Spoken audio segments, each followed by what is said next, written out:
അവര് പറയുന്നതേ വയസ്സ് കേൾക്കുള്ള വയസ്സല്ല ഇതിപ്പോ അവര് ചാനലുകാരെ കൊണ്ടുവന്നിട്ട് ചാനലുകാരുടെ അടുത്ത് പറയുകയാണ് ഇങ്ങനെ.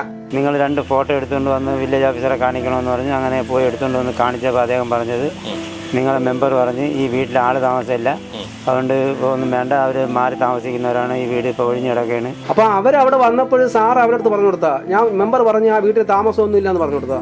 ഈ വീട് എത്രയും പെട്ടെന്ന് അവർക്ക് താമസയോഗ്യമായി കൊടുക്കാൻ ഉള്ള നടപടികളുണ്ടാകും. ഇപ്പോഴത്തെ സർക്കാർ നിയമം അനുസരിച്ച് ഒരു പരിഹാരവും കാണുന്നതായിട്ട് എനിക്ക് മനസ്സിലാക്കാൻ കഴിയുന്നില്ല.